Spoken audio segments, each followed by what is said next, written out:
ஐயா வந்து வாழ்த்தினார். அதாவது தொகுதிக்கு ஒரு அடையாளம் அப்படின்னு சொல்லி கடவுள் யாரை இன்னும் தேர்தலுக்கான நேரம் இருக்கு, கடவுள் யாரை முன்னிறுத்துறாங்களோ அதற்கான யார் தலையில் என்ன எழுதியிருக்கோ அது கண்டிப்பா நடக்கும். ஆனா இன்றைய நிலையில கூடியிருக்க சமூக கூடல் மக்கள் பாதுகாப்பா இருக்கணும். நேற்று கூட பார்த்துருப்பீங்க, டிவி பார்த்துருப்பீங்க, வட மாநில ஒரு சகோதரர் வந்து சத்தீஸ்கர் சகோதரர் வந்து 4 பேர் சேர்ந்து கஞ்சா போதையில 17 வயசு பசங்க 4 பேர் நம்ம சமூகத்தை வந்து கொஞ்சம் கொஞ்சமா கிடையாது நிறைய அழிச்சிட்டு இருக்கு. அதற்கான ஒரு நல்ல முற்றுப்புள்ளி வேணும், நல்ல ஆளுமை வேணும். கடவுள் உங்களோட இருந்து அந்த விஷயத்தை செய்து கொடுக்கணும். அப்போ என்னுடைய பிரேயர் இதுதான். எல்லாரையும் வந்து கிட்டத்தட்ட 160-61 பாஸ்டர் எல்லா பாஸ்டரும் திருச்சபையில பார்த்துட்டு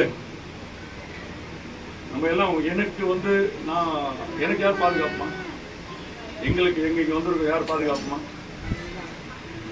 நீங்க பாதுகாப்பு, உங்களுக்கு யார் பாதுகாப்பு, நாம பாதுகாப்பு, நாங்க பாதுகாப்பு, கடவுள் பாதுகாப்பு. அதை தாண்டி எதுவும் தேவையில்லை.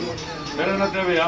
பணங்காசு வந்து இன்னைக்கு வந்து நான் ஒரு விஷயத்த லீக் பண்ணி கொடுக்கணும், நம்மளுடைய வாழ்வாதாரத்தை உயர்த்துமா, நம்ம குடும்பம் நம்ம பிள்ளைகள் நம்மளுடைய உறவுகள் போய் சம்பாரிச்சு வந்து வீட்டில் கொடுத்தாதான் நம்மளுடைய வாழ்வாதாரம் நம்மளுடைய அமைதிக்காக மட்டும்தான் நம்ம இங்க வந்து கூடுறோம். நல்ல விஷயத்துக்காக நம்ம வந்து பயணிக்கிறோம். கொரோனா தொற்று காலத்துல கூட நம்ம எல்லாம் பயந்து போய் வீட்டை விட்டு வெளியே வர முடியாம ரொம்ப ஒரு புழுக்கமான சூழல்ல இருந்து கடந்து வந்திருக்கோம். 6 வருஷம் ஓடி போச்சு. உயிரை கையில பிடிச்சிக்கிட்டு புள்ள பிடிக்கிற மாதிரி டாக்டர் விட்டு கூட்டு போய் ஹாஸ்பிட்டல கூட்டு போய் வாங்க ஊசி போடணும் யாரும் வராம ஒரு அதெல்லாம் என்னன்னா வந்து ஒரு இம்யூன் சிஸ்டத்தை வந்து ரைஸ் பண்ணி அன்னைக்கு இருந்த ஆளுமை எடப்பாடியார் அரசு அன்னைக்கு இருந்த நல்ல ஒரு ஆளுமையோட வந்து அன்னைக்கு மக்களை பாதுகாத்த ஒரு நிலை. அன்பார்ந்த வேண்டுகோள், உங்களை யார் வந்து நல்ல விஷயத்தை செய்து கொடுக்குறாங்களோ அவங்களை அடையாளப்படுத்த.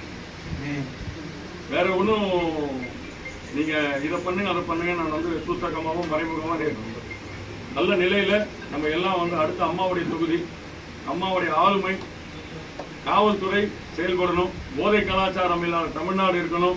நம்ம பிள்ளைகளுக்கான பாதுகாப்பு இருக்கணும், உங்களுக்கான பெண் பிள்ளைகளுக்கான பாதுகாப்பு இருக்கணும், மாணவர்களுக்கு எல்லாம் கிடைக்க வேண்டிய நிலை கிடைக்கணும்.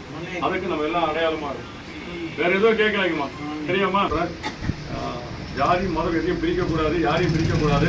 உங்களுக்கான நிலை, உங்களுக்கான பாதுகாப்பு, உங்களுக்கான தேவைகள் என்ன இருக்கோ அதை செய்யக்கூடிய இடத்துல சொல்லக்கூடிய இடத்துல ஃபாதர் இருக்காரு. ஃபாதர் எங்ககிட்ட சொல்றாருன்னா அதிகார பலம், அந்த அதிகாரம் நேர்மையா இருக்கணும், அந்த அதிகாரம் நியாயமா இருக்கணும், மக்களுக்கான அதிகாரமா இருக்கணும். கண்டிப்பா வந்து அதுக்கான நேரம் வரும்போது உங்களோட இருப்போம்மா. நன்றி.